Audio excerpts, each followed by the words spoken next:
예, 솔로몬이라 하더라도 이런 제목으로 열왕기상 11장 26절에서 43절 말씀을 함께 살펴보겠습니다.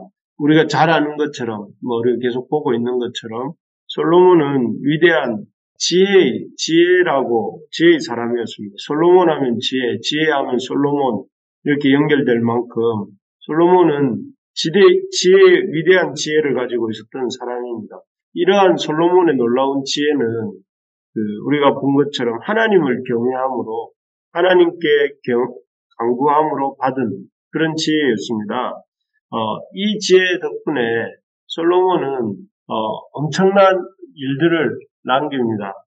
출애굽 480년 만에 이스라엘이 애굽에서 나온 지 480년 만에 제대로 된 건물 성전을 지었죠.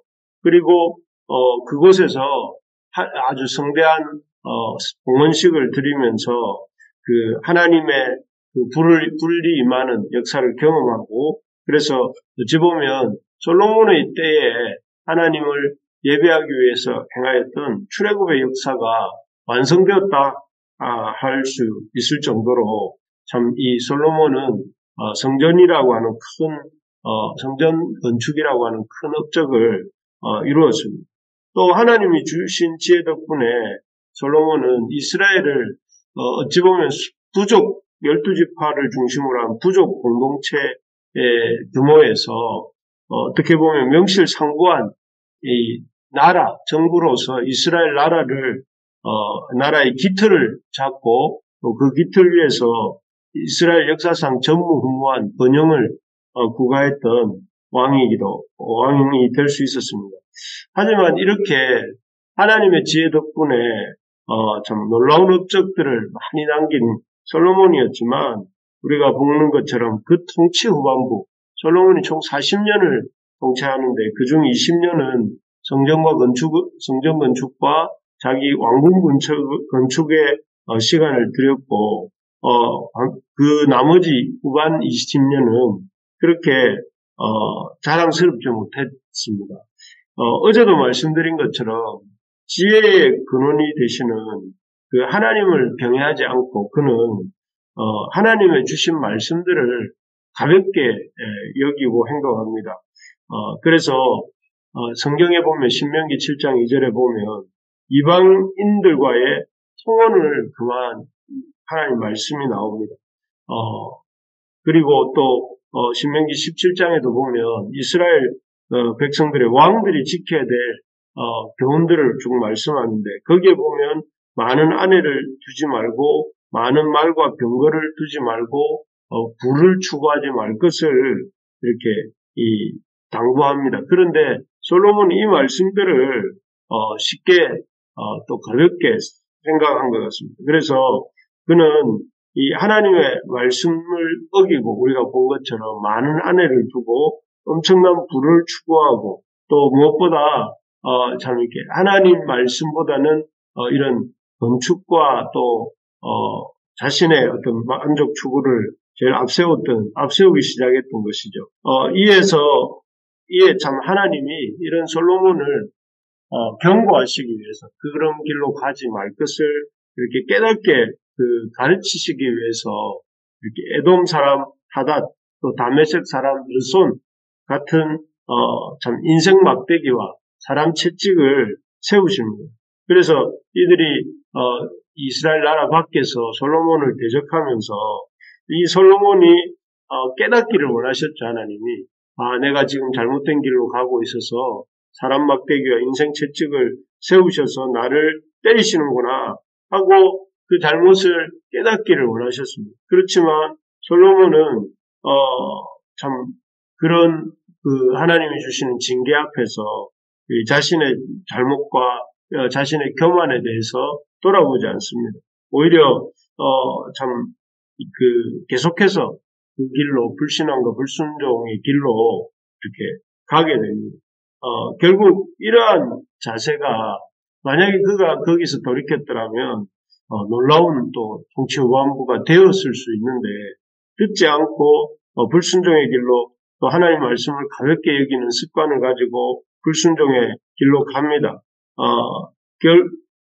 결국 참 이 솔로몬이 그 말년은 우리가 잘 아는 다윗을 이렇게 쫓아다녔던 사울처럼 시작은 창대하였는데 그 나중은 아주 이렇게 너무나 작은 이런 삶으로 위축되어서 끝 마무리를 하게 되는데요.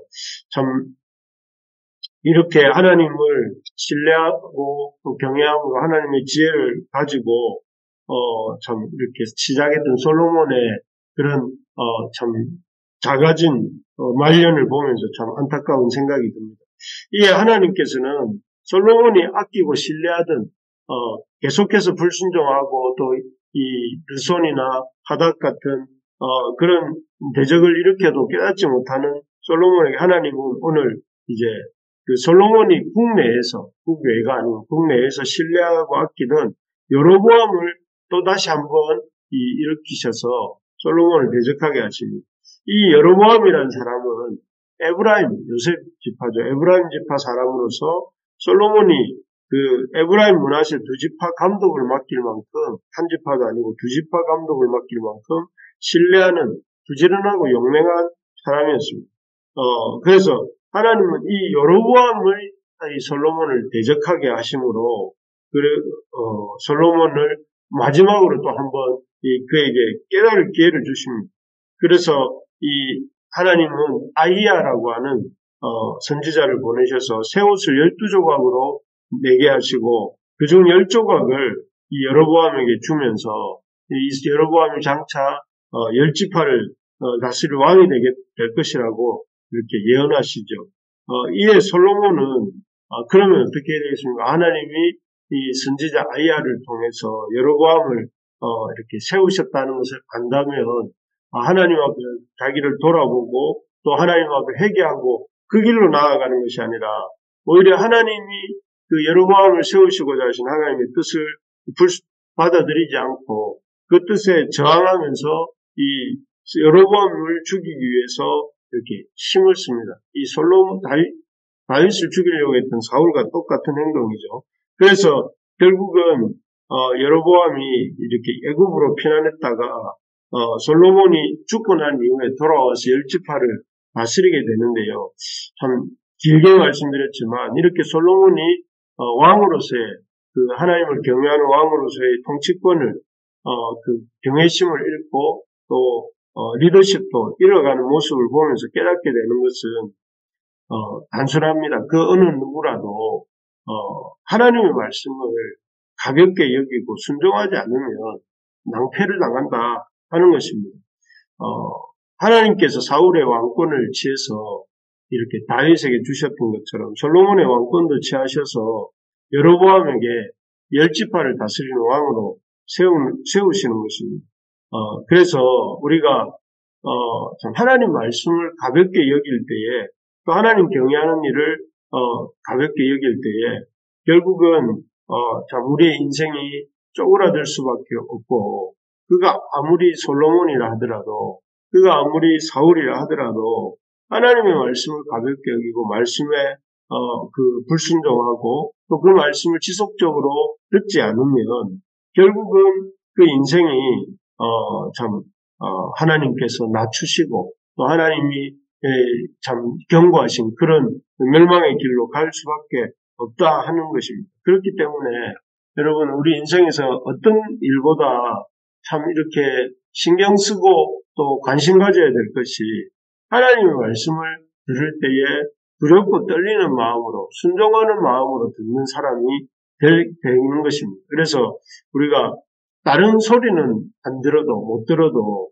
하나님 말씀을 잘 듣고 또 하나님 말씀은 항상 옳다 하는 생각을 가지고 살아야 하겠습니다. 그래서 하나님이 말씀하시면 그 말씀을 들을 때에 내 생각이 어떠하든지 간에 일단 내 생각이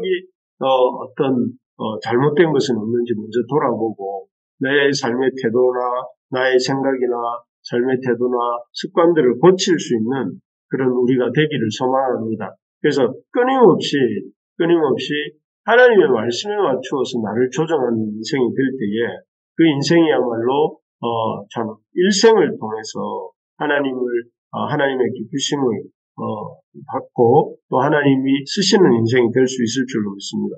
어쨌든 이렇게 하나님께서는 솔로몬의 왕권을 여로보암에게 주시고 여로보암에게는 또 이렇게 말씀하셨습니다. 37절, 38절인데요. 여기 보면 내가 너를 취하리니 너는 내 마음에 원하는 대로 다스려 이스라엘 위에 왕이 되되 내가 만일 내가 명령한 모든 일에 순종하고 내 길로 행하며 내 눈에 합당한 일을 하며 내 종 다윗이 행한 같이 내 율례와 명령을 지키면 내가 너와 함께 있어 내가 다윗을 위하여 세운 것 같이 너를 위하여 견고한 집을 세우고 이스라엘을 내게 주리라 이렇게 말씀하셨습니다. 여기 보면 이 하나님이 여로보암에게 이렇게 주신 말씀인데요. 하나님께서는 여로보암이 하나님의 명령에 순종하고 하나님의 눈에 합당한 일을 하며 하나님의 율례와 명령을 지키면 그와 함께하여서 그 집을 세우고 중요한 것은 그 뒤에 보니 이스라엘을 내게 주겠다 이렇게 말씀하십니다. 참 이 말씀 보면서 우리가 보게 되는 것은 하나님이 이스라엘 왕이 되는 조건이 꼭 무조건 다윗의 생물학적 자손이어야만 이스라엘 왕이 될 수 있는 것이 아니라 이렇게 말씀에 순종하는 사람, 다윗의 행함같이 내 율례와 명령을 지키면 이렇게 되죠. 하나님의 말씀을 지키면 그 하나님의 그 왕이 하나님이 다스리는 그 나라를 이렇게 맡을 수 있는 그런 사람이 된다 하는 것입니다. 지난 주일날 우리가 보았던 순교자 스데반의 설교 핵심의 내용도 하나님은 사람의 손으로 지은 예루살렘 성전에 갇혀 계시지 않다 하는 것이었죠. 이스라엘 사람들은 반대로 생각했어요. 하나님은 예루살렘 성전에만 계신 것처럼 그래서 성전에 올라갔을 때만 거룩하게 행하고 성전에서 나와서 일과 생활은 자기 이 욕심대로 자기의 생각대로 하다가 또 성전에 가서는 열심히 제사드리고 이런 어떤 예루살렘에만 하나님 계시고 성전에만 하나님 계시다 이렇게 생각했는데 스데반이 말한 것은 메소포타미아에서도 아브라함을 만나주셨고 애굽에서도 요셉을 만나주시고 모세와 같이 행하시고 또 광야에서 이스라엘과 함께 하시고 이렇게 말을 하면서 하나님은 어디에든 계시고 어느 특정한 장소에 제한되시는 분이 아니다 하는 것이 그 스데반 설교의 첫 번째 핵심이었고 두 번째로는 그런 것이었죠. 유대인들만 하나님이 쓰시는 것이 아니라 하나님은 모든 사람, 하나님의 말씀을 듣고 순종하는 습관을 가진 모든 사람을 통해서 하나님의 역사를 이루신다. 그래서 불순종의 태도를 버리고 믿음으로 주님께 나오라 하는 것이 큰 두 가지 요점이었는데요. 이런 참 스데반의 설교를 통해서 보는 것처럼 하나님은 이런 잘못된 성전 지상주의 또 성전이 최고다 하는 그런 생각과 유대인 선민주의 유대인이 최고다 하는 그런 생각을 벗어나서 이렇게 벗어날 것을 스데반의 설교를 통해 당부했고 그것을 들었던 초대교회 성도들이 그 마음에 큰 깨달음을 얻고 핍박이 나서 흩어지게 되었을 때에 온 이스라엘뿐만 아니라 저 사마리아 지역에도 복음을 전하게 되는 그런 역사가 일어나는 것을 보았습니다. 그래서 우리도 참 하나님은 어디든 계시고 누구에게든 역사하신다는 사실을 기억하면서 살아야 됩니다. 이렇게 말씀을 드렸는데 그 말씀과 오늘 본문도 마찬가지입니다. 하나님은 이 다윗의 혈통에서만 이스라엘을 다스릴 자가 나오게 하시는 분이 아니라 이 다윗의 혈통이라는 어떤 조건에 국한받으시는 분이 아니라 생물학적 혈통이나 지정학적 위치 또 특정한 민족에 국한되어서 하나님이 일하시는 분이 아니라는 거죠. 하나님이 말씀하시는 또 사용하시는 그런 하나님의 사람은 하나님 말씀에 순종하는 사람이고 그가 어떤 이 민족, 혈통이든지 어디에 살든지와 상관없이 그가 하나님 말씀에 순종하면 하나님이 기쁘게 여기시고 그를 귀하게 사용하신다 하는 것입니다. 우리가 이 사실이 우리에게도 이미 적용이 되고 있고 적용이 될 것입니다. 하나님은 우리가 어떤 상황에 있든 어떤 신분이든 또 어떤 사람이든 간에 우리가 하나님의 앞에서 우리의 고집을 내려놓고 하나님 말씀을 붙들고 하나님 말씀에 순종하기를 힘쓸 때에 그런 사람들을 하나님 귀하게 쓰신다 하는 것입니다. 그래서 우리가 꼭 기억해야 될 것은 그것입니다. 솔로몬이라 하더라도 하나님의 말씀을 가볍게 여기면 그 인생이 쪼그라들 수밖에 없다 하는 것과 두 번째로 하나님은 하나님의 말씀에 순종하는 자들을 통해서 하나님 나라를 이루어 가신다 하는 것입니다. 그렇기 때문에 우리가 우리 스스로 자격지심을 가질 필요도 없고 또 동시에 우리가 교만할 필요도 없고 우리가 힘써야 될 것은 하나님 말씀을 귀중하게 여기면서 그 말씀에 온전히 순종하는 사람이 되는 것, 그것이 우리에 대한 하나님의 바람이라는 것을 기억하면서 우리가 솔로몬처럼 이렇게 행하지 않도록 기도해야 되겠고, 또 동시에 이 하나님의 백성으로서 순종하는 일에 힘쓰는 자가 되기를 애쓰는 우리 모든 부르심의 가족들 되시기를 주님의 이름으로 축복합니다.